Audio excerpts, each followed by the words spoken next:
The Upstate Return Assistance Program, what it is tuned to do is to help individuals that have been previously incarcerated reacclimate back into the community. The overall purpose is to help them become gainfully employed. Presently, right now in the state of South Carolina, we have about 20,000 people who are incarcerated. On the first day of every month, they are released back into the community. Some of them that are released into the community, the only thing they have is a bus ticket and $8 in their pocket. Some of them do not even have a place to stay. Our purpose is to grab them by the hand, bring them in, and set them up on a pathway to success. Once we find out what an individual's needs are, then we formulate a plan through our Quick Jobs program, through our Quick Connect program, and see if we can get them in the basic classes. If they want to come and take a culinary class, if they want to do anything, we have a couple guys that have come in right now and they want to take forklifting. So we're getting them set up to take a forklifting class.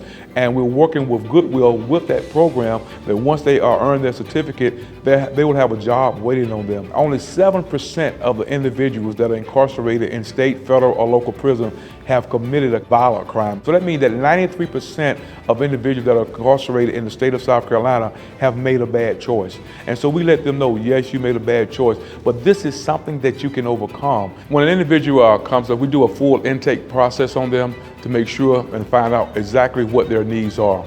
And then we have a referral program. If they're on probation, pardon, and parole, we work with their agent there to also make sure that they are doing what they're supposed to do when it comes to their probation period. And also we have different entities in the community, such as Roots and Rebound. Roots and Rebound is an organization that will help them expunge their record or even get a pardon. We also have a relationship with TD Bank. And at TD Bank, what they would do, if an individual does not have a birth certificate, a social security card, or an ID, they will allow this individual to open up a bank account without these things. The only thing they would have to do is have $25 that they can deposit in the bank and maintain that for over a 30-day period. And if they know that they're coming from our program, they won't need the necessary IDs. We work with constituency services here in the state of South Carolina to get them a temporary ID until they can get the necessary documents.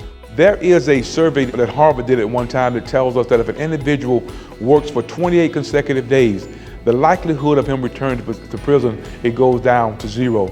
And so what that lets us know is that there is a direct correlation between employment and recidivism. So if he's employed once he get out, that's our main goal. Over the past time that we've been in operation here at Greenville Tech through the Phyllis Wheatley Center, we make sure that the first thing we do is that individual get a job within a week's time. And we have a 100% success rate at this time, making sure that they are working within the first week. We have had many employees that have come through the program, that are being reintroduced into the workforce, that have great skills that are being utilized, that should be utilized, and these individuals should not be overlooked or even passed over, just because of their past. And we strongly believe in giving all of these individuals a second opportunity, because these individuals, depending on what their record is or what their past consists of, they've always came in with a great attitude, willing to work and willing to go above and beyond. And we've had several employees that have been with us through other reentry programs for many, many, many years.